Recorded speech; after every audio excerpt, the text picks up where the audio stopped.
ते भगवान स्पष्ट वर्णन कर रहे हैं, मेरी शरण में आ जाओ, मेरा नाम जप करो, मेरा भजन करो, माया मुक्त हो जाओगे। पर पापाचरण न करे, नहीं भजन करते हुए भी भगवदानंद का अनुभव नहीं होगा, फिर होगा कि कोई लाभ नहीं मिला। अगर चलनी में गाय को दुहे ना तो दूध पीने को नहीं मिलेगा। ऐसे ही पापाचरण करे और थोड़ा माला वो चलाए तो पाखंडी नीच दुर्मति को कभी भगवदानंद का अनुभव नहीं होता। तो इसलिए एक दृढ़ता पूर्वक अपने मार्ग को पकड़ कर चले तो कुछ ही दिनों में अनुभव होने लगेगा, आनंद का अनुभव होने लगेगा। नाम जप करो, बुरे आचरणों का त्याग करो और मैं श्री भगवान को हूँ, श्री भगवान मेरे हैं, ऐसा चिंतन करो, बहुत जल्दी लाभ मिलेगा। क्योंकि जो सत्य वस्तु है वो यही है कि मैं श्री भगवान को हूँ, श्री भगवान मेरे हैं। और आगे चल करके केवल ये बात ध्यान रहती, श्री भगवान मेरे हैं, मैं श्री भगवान को, ये भी लय हो जाता है। और फिर श्री भगवान मेरे हैं, ये मेरे हैं भी गायब हो जाता है, केवल श्री भगवान रह जाते हैं। अपने सुधिना रही एक रहे नंदलाल, वो भगवदाकार वृत्ति, मैं सुमिरन कर रहा हूं, ये भी वृत्ति का लय हो जाता है। वो आगे चलकर बहुत ऊंची स्थिति होती है। सोनिया जी। श्री हरिवंश महाराज जी।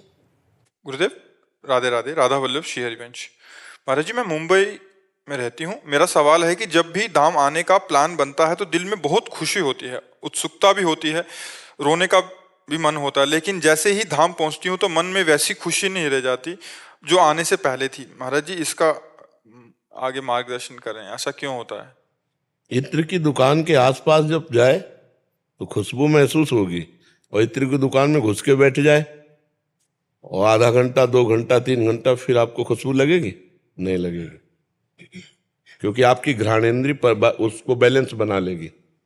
अब उससे बड़ी कोई खुशबू खोली जाए तब आप पता चलेगा। साधारण भाव में जे भी हम वृंदावन का चिंतन किया, एक आनंद उत्पन्न हुआ, और जब धाम में आए अब असाधारण यहाँ चिंतन हो, प्रिया प्रीतम का नाम जब चिंतन, बैठ करके उपवास कर कर यमुना के पावन पुलिन पर बैठ कर ना, तो आपको आनंद का अनुभव। ये आनंद धाम ही है, प्रेमानंद धाम है। ये भगवत स्वरूपों में, सब धामों में महामहिम ब्रज 84 कोश, और ब्रज 84 कोश में वृंदावन ये मुकुटमणि है। यहाँ कर हम भजन करें तो आनंद की अनुभूति होगी। वहाँ वृंदावन का चिंतन बना तो वृंदावन के चिंतन से पाप नष्ट हुए और आनंद की अनुभूति हुई। वृंदावन को चिंतवन यह दीप उर्बार, कोटि जन्म के अघ तमय काट करे उजियार। और आप जब धाम आए तो आपका चिंतन बदल गया। अब आपका गाढ़ चिंतन प्रिया प्रीतम का होना चाहिए, तो अभी देखो आनंद का अनुभव होगा। यहाँ प्रतिक्षण नवीन नवीन आनंद, इतने वर्ष हो गए, नवीन नवीन आनंद प्रतिपल। अब उस आनंद की कैसे, वाणी में शब्द नहीं है कि उसको, ताकत नहीं कि उसको व्यक्त कर सके। कई बार बताया कि वाणी भी बड़ी असमर्थ है, बड़ी असमर्थ है, उसको सुख वर्णन करने की सामर्थ्य नहीं है, वाणी में सामर्थ्य नहीं। जैसे अभी हम आपको एक गुलाब जामुन पाए, कैसा है? बोले मीठा है। कैसा मीठा है? बहुत मीठा है। नहीं, बहुत मीठा कैसा है? खा के देख लो। आगे वाणी में सामर्थ्य नहीं, बस इतने तक बोल सकती है। ये तो प्राकृतिक वस्तु है, चिदानंद की सामर्थ्य वाणी में कैसे? प्रतिपल वृंदावन ऐसा महान आनंद उत्पन्न करता है कि बस रोते रहो एकांत में बैठे और कुछ बोलने की इच्छा नहीं होती।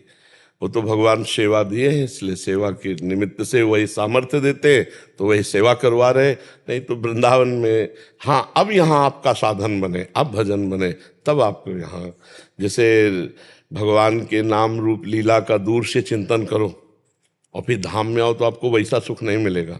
क्योंकि अब यहाँ आप गाढ़ चिंतन करो, ये धाम है। यहाँ जब विशेष भजन बनेगा तब जो आनंद आएगा वो चिदानंद में आनंद होगा। अभी जो आनंद मिला वृंदावन चिंतन कर, ये चिदानंद आनंद नहीं था, ये आनंद कोश से आनंद था। ये आनंद समुद्र है अपना, है ना। अन्न में कोश, मनो में कोश, प्राण में कोश, विज्ञान में कोश, आनंद में कोश, पंच कोश है। उन्हीं पंच कोशों से आनंद। अब जब यहाँ आए तो ये कोश नहीं है, ये समुद्र है। अब निज धर्म आपनो कहे तहाँ नित्य वृंदावन रह, बहुत प्रेम सागर जहाँ। अब सागर का आनंद लेने के लिए तो फिर अब सागर में है जो प्रेम सागर, प्रियाजू लालजू, इनका नाम जप करो, इनका चिंतन करो, फिर देखो यहाँ आनंद। यहाँ तो किसी कोने में खड़ा हो जाए रोने का मन करेगा, ऐसा आनंद बिखरा पड़ा है।